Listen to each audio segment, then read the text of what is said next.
भाजपा हो, चाहे सपा हो, चाहे कांग्रेस हो।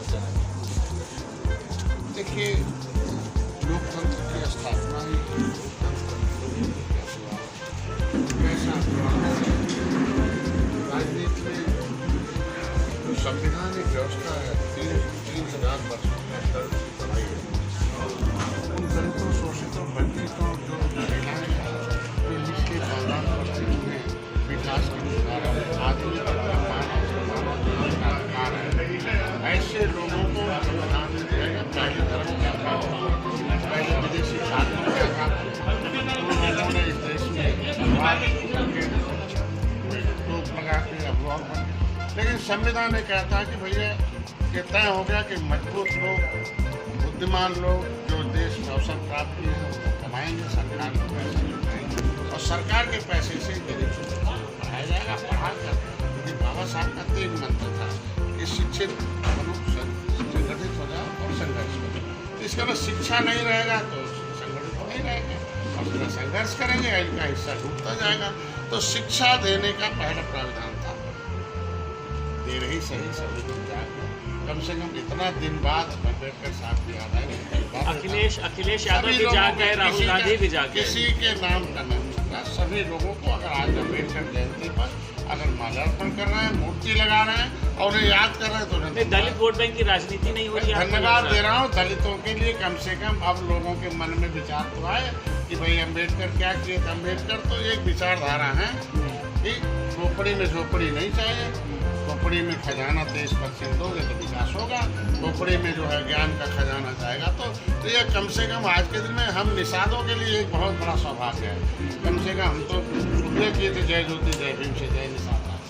ये आज के दिन में कम से कम कि भाई संविधान में तुम्हारा हक लिखा हुआ है, छीनने वाले धोखेबाज इन्हें बताओ। दलितों के विकास को लेकर मंत्री जी कौन आगे चल रहा है? समाजवादी पार्टी, भारतीय जनता पार्टी, कांग्रेस, बहुजन, आपको क्या लग रहा है कौन आगे चल रहा है? अरे अब विकास अगर ये लोग किए ही होते तो आज इनकी दशा पाइपलाइन में, पॉलीथीन में, सड़क पर क्यों होते? इनकी दशा ये आखिर देश को आज़ाद कराने वाले ने, संविधान बनाने वाले जातियाँ हैं ना। ये निषाद कहाँ हैं, कहाँ चले गए? इनके लोगों ने अंग्रेजों को डुबो के मारा, अंग्रेजों को भगाया, क्रिमिनल कास्ट घोषित है। संविधान में लेदरमैन, वाशरमैन, फिशरमैन ये जो है सभी है। तो इन जातियों का नाम ओबीसी में डाल दिया। भाई दिल्ली में संविधान में लिखा है ये जातियाँ सरकार के पैसे से पढ़ेंगी, आगे बढ़ेंगी, इनकी बहन बेटी की इज्जत सुरक्षित होगी, नौकरी सुरक्षित होगी। पिछड़ी में लिख दिया कि भैया वे पिछड़ी है, पिछड़ी खाएंगे खिचड़ी। ये क्या है? तो अम्बेडकर की आत्मा पर चोट है, अम्बेडकर की आत्मा आरक्षण है, अम्बेडकर की आत्मा शोषित, वंचित, दलित समुदाय को विकास की मुख्यधारा में लाना है उनका एक आत्मा। एक आखिरी सवाल ले लीजिए। आज मायावती ने ट्वीट किया है कि भाजपा सरकार में भी इन लोगों की जो स्थिति है वो दयनीय है। इन्होंने अच्छे दिन कहा था लेकिन बुरे दिन आ गए हैं। आपको लग रहा है मायावती हितैषी है दलितों की या विपक्ष हितैषी? देखिए बहन का ये आवाज़ तो आज के दिन में उन्होंने जो लड़ाई लड़ी, एक समय आई हो जिस समय महिलाओं को निकलने नहीं दिया जाता, जिस समय महिलाओं की एक आवाज़ को सुनने के लिए उस समय इस फिल्म के डायरेक्टर और कलाकारों ने प्रेस वार्ता के मंतोष शर्मा से बात किया। उसी को आप नहीं कह सकते तुम्हें आज जो अवसर मिलना चाहिए उसको। हम आज के दिन में 18% निषाद हैं। ये किस तरीके से 1961 में 70 लाख आपकी सरकार ने भी अवसर नहीं दिया। अभी हो रहा है, कहाँ हुआ, कहाँ? अभी तो दिया ही होता है तो निषाद ऐसे थोड़ी छोड़कर खाते। अभी देखो कब होता है, अभी तो उतार चढ़ाव चल रहा है। भाई देखो आज के दिन में सोचना शुरू कर दिया है।